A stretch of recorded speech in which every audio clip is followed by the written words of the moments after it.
Now you have Dirk Nowitzki on his way out his last year. They finished 33 and what? 47 or something like that. And 49. So they're on their way out. You end up hitting gold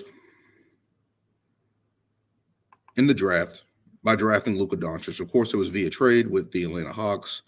You guys drafted Trae Young. They drafted Luka Doncic, and you guys made the trade. Smart move. You guys saw that on the wall. You guys saw who Luka Doncic was before anybody else.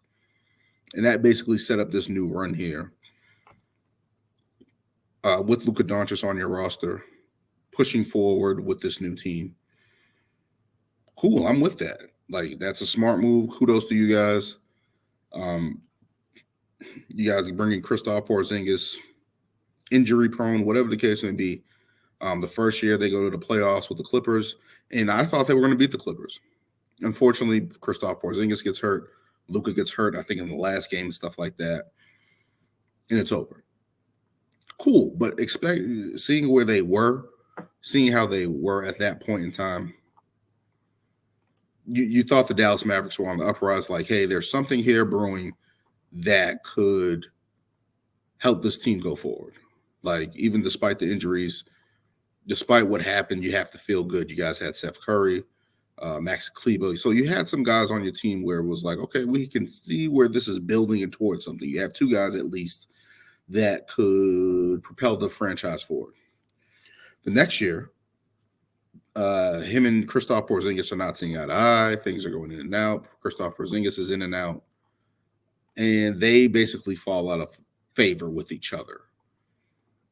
Completely understandable that happens between teammates, but to the point of where it happened and to the degree it happened, it was an epic failure signing Kristaps Porzingis and not materializing that duo-ship with Luka Doncic. So somehow, despite all of that, you guys get into the playoffs, and you guys basically make a run last year. A great run last year. You guys led crazy defense, and again, you guys hired Jason Kidd. I don't know how you guys that defense stayed like how it was, but somehow they were able to do it. No rim protection and getting it done.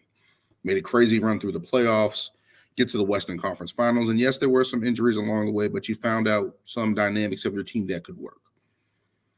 And one of the dynamics of the team was Jalen Brunson for your team. Jalen Brunson emerged. They had a chance to sign Jalen Brunson earlier in that season for 4 years, $54 million. They never offered it to him. Mistake number one on that part. They get to the playoffs. They defeat the Utah Jazz in the first round. Annihilate them. That's the last time we saw Rudy Gobert and Donovan Mitchell. They go to the Phoenix Suns. Beat the hell out the Phoenix Suns. Whip their ass. I'm talking about whip their ass. Beat them on their floor, game 7 in the blowout.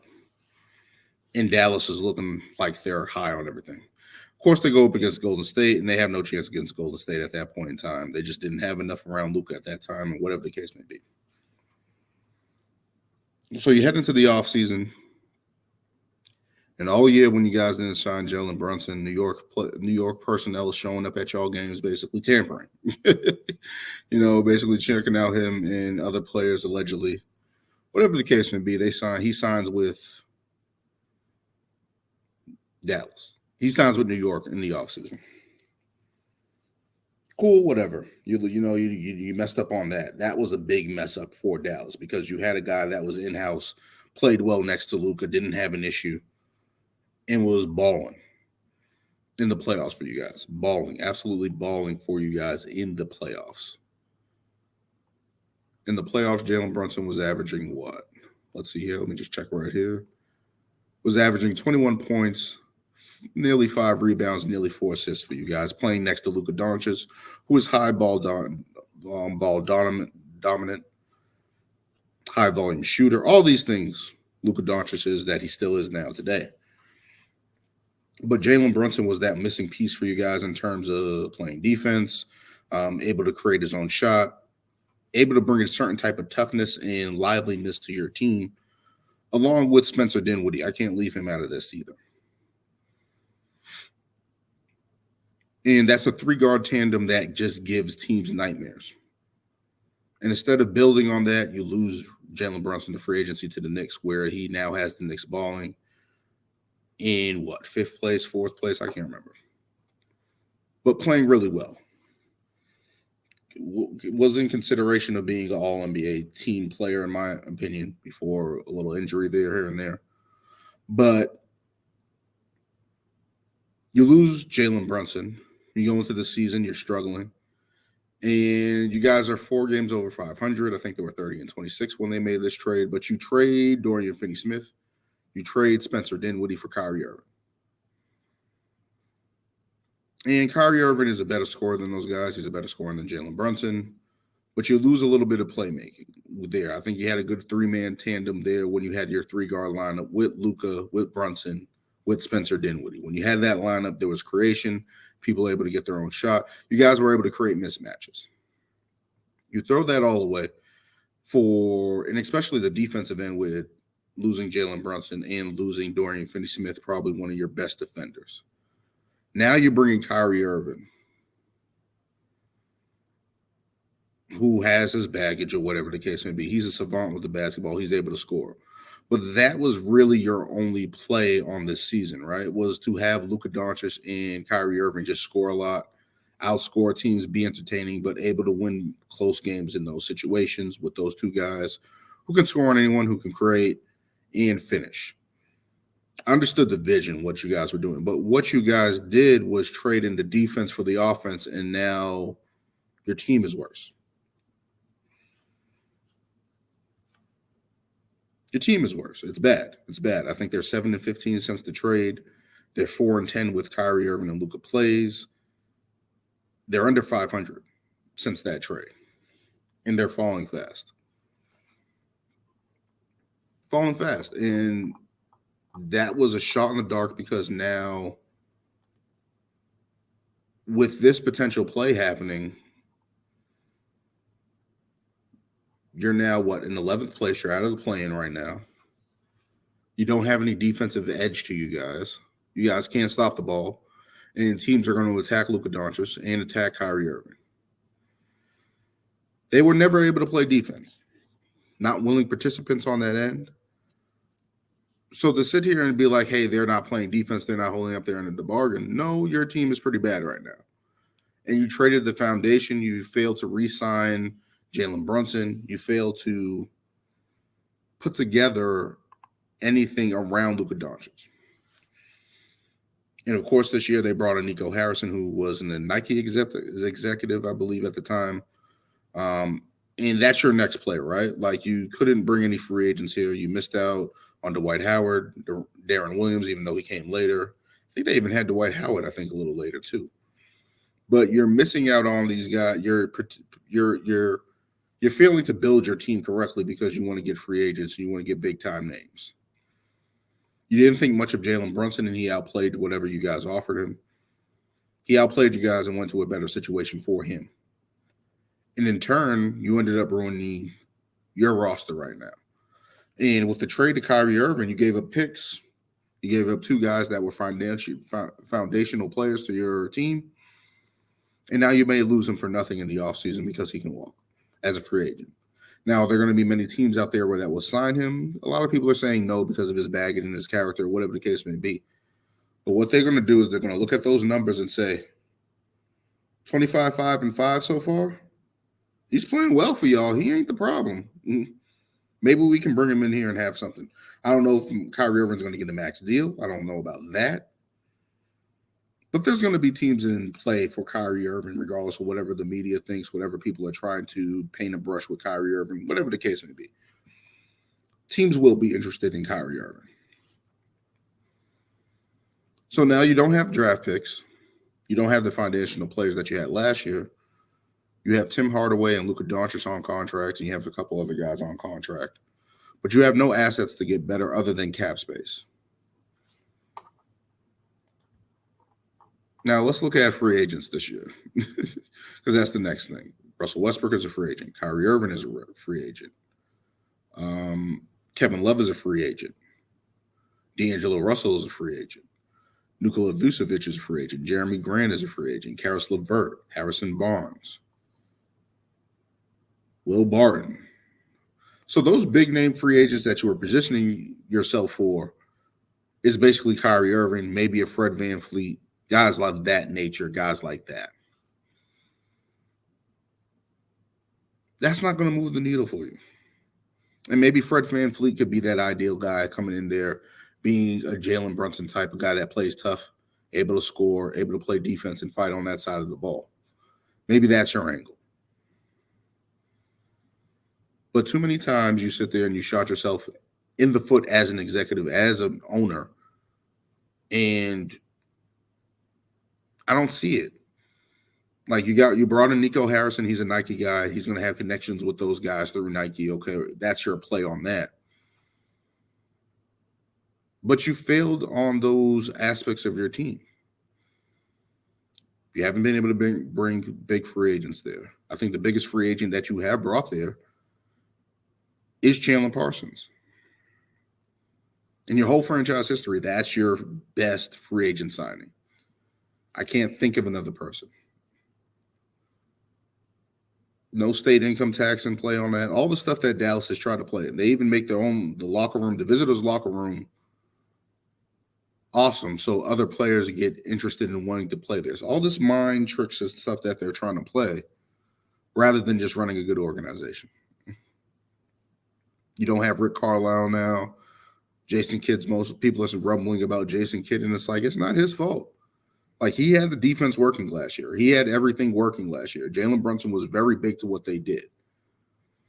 Fast forward into the season, even though your team isn't as good, you were still above 500. You were still in position to be a playoff team. And you give us Spencer Dinwiddie, Dorian Finney-Smith, and now you have Kyrie Irving, who doesn't play defense. You have Luka Doncic, who doesn't play defense. And that calling card that you had last year, you don't have it this year. I mean, I don't understand the moves that he's making. Maybe there's something I'm not seeing. Maybe there's going to be a big move that he's going to make that I'm not seeing. But right now, if you're a Dallas Mavericks fan, I don't see it. And especially after last season, even though there were some injuries and some things that helped along your way, the dismantling of the Jazz, people are saying COVID against against Phoenix or whatever the case may be, or they just fell out of favor, especially the whole beef between DeAndre Ayton and Monty Williams. All that stuff played in play. But you got to the Western Conference Finals. Regardless if we think that was a fluke or not, or whatever the case may be, we were expecting better than this. And I said before the start of the season, they were going to be a playing team because of the state of the Western Conference. Other teams, I thought were just going to be better. But nobody saw this. I thought it was going to be like a Luka Doncic, LeBron season where I think LeBron finished 45 and 37 in the Eastern Conference, and they took a step back after getting to the finals. So I compared it to that because I was like, I think that he's going to have to struggle a little bit. He's going to play fantastic. He's going to have a great season. And he's dealing with some stuff off the court. Luka Doncic right now, I believe he's in legal battles with his mom and branding and stuff like that. All that stuff like that. I think there's a little stuff there. Hopefully he's able to work his way through that. But Mark Cuban has just done a lot of things where he's swung and missed. And, of course, what do I know? He bought that team in, I think, 1999, made a finals run, is the anti-owner in the NBA. Like, he's against the grain. He rubs people the wrong way. But in terms of managing this team, running this team, hasn't looked good. And, of course, there's a whole bunch of stuff with off the court issues with that organization that you can look up. But just in general, it's like he's trying to make these big moves, and he has nothing to show for it as the owner of the Dallas Mavericks. Of course, he has that championship in 2011, but all the stuff that he's trying to put in play for his team in terms of big free agents, no state income tax, you have the best locker rooms, all this stuff that is basically fluff right now is looking really bad, especially because the team is struggling. Because Luka Doncic is struggling, having a tough season. Your team is not good. They're not good on the defensive end. You don't have enough around Luka. I really don't see the answers so far. Like, I don't see it. Kelly Oubre, Josh Richardson. I'm not saying that he can't put together a better team right now, but right now, in the way that it looks right now with this Dallas team, I just don't see them turning the tide here. And people have been worried about Luka Doncic essentially asking for a trade. People have been saying, hey, he's going to be the guy that asks for a trade and 1 out. He's going to be the guy that does that. And I don't know if Luka Doncic is built that way, but he definitely needs some help. He definitely needs somebody around him. He needs a second guard. He needs a rim protector. He needs some type of defensive resistance where you can put together the dynamic of this team on the court and have it flow, have it work, and have it be more balanced than being Luka ISO ball heavy, Kyrie Irving ISO ball heavy. They got to figure that point out. They got to figure something out in that to make this team better. And I just don't see it right now. Maybe there's a trade. Again, maybe there's a trade out there that they can make that I'm not seeing. But they haven't made it. And I don't think they're going to make it. I don't see them turning this around right now. And they have to figure it out. But I'm not going to blame Kyrie Irving. I'm not going to blame Luka Doncic. I'm not going to blame Jason Kidd. I'm not going to blame that roster. Mark Cuban has to make better decisions as an owner. Maybe it's coming on the horizon, especially with Nico Harrison getting in there, getting his feet wet. Maybe something's going to happen. Maybe. But right now, Mark Cuban has not ran this team correctly, has not given the superstar the proper tools around him. Of course, he has the spread and the spread and D offense. That was what there was going to be. Put Luka Doncic, put the ball in his hand, have him go, have him surrounded by shooters. And it's been working for the past couple of years, but it's now running its course where you failed to build on that. You failed to make progress on the roster, on that team, to basically make them more of a contender, make them a better playoff team. They should be comfortably in the playoff spots. And so far in Luka Doncic's career, they've been towards the bottom of the half. They made a great run last year. Of course, some things were on their side, but it's just like, I don't see where the next move for them is. And it's going to be interesting offseason. It's going to be interesting to see, especially if they resign Kyrie Irving. We shall see. It's tough right now for Dallas right now, and they're sinking. They just lost to Miami tonight. So it's going to be interesting to see what they do in the offseason if they're able to keep Kyrie Irving. Because if they lose Kyrie Irving, they at least have the cap space to do something. But that free agency, I don't know who they're going to get in that regard.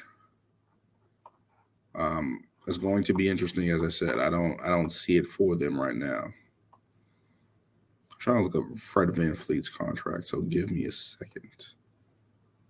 But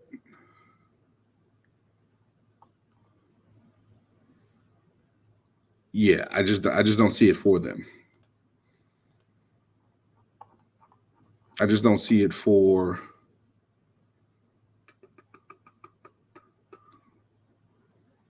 man, am I going blind? Hold on 1 second. Yeah, I just don't see it for them. Maybe they can get Gary Trent Jr. and Fred VanVleet on some type of deal to come in there and help Luka Doncic because that's a 3-and-D guy. Fred VanVleet's a tough guard, but they need to do something and figure it out for Luka Doncic right now. And maybe these are just the struggle of years for Luka Doncic. He's just going to have to play through it and just try to find a way to reinvent his play style a little bit. And it's working for him. Of course, you get all the points, you get all the assists you want, but in terms of being so ISO-centric, not playing defense, at some point that's going to catch up to him, and it looks like it is. So we'll see if they're able to turn the tide here in Dallas. But Mark Cuban, Nico Harrison, Luka Doncic, they got to figure it out as that three-headed trio down there. And pray that they figure out the Kyrie Irving situation and pray that they figure out this Mark Cuban problem, because a lot of the moves he's making as an owner doesn't look good right now. Doesn't look good. And that will do it for this episode of the Basketball Soapbox. I'll be talking about the NBA season winding down. Of course, the Celtics and Bucks are battling for first place. seeding going out west with the Phoenix Suns, the Clippers. Lakers have made their way up a little bit there, so we'll get into that. And it's WrestleMania season, so of course, join us on the Ring Takes as always, as we probably going to do a Raw recap, going over WrestleMania and Raw this coming week. Going to be interesting, of course, going down, of course, the end of the basketball season. I'm going to be looking at my picks at the beginning of the year and see where we are placed now as the end of the season, and my picks for awards and stuff of that nature. We'll be getting into that. But that will do it for this episode 37. Thank you for joining me, and I'll catch you guys next week.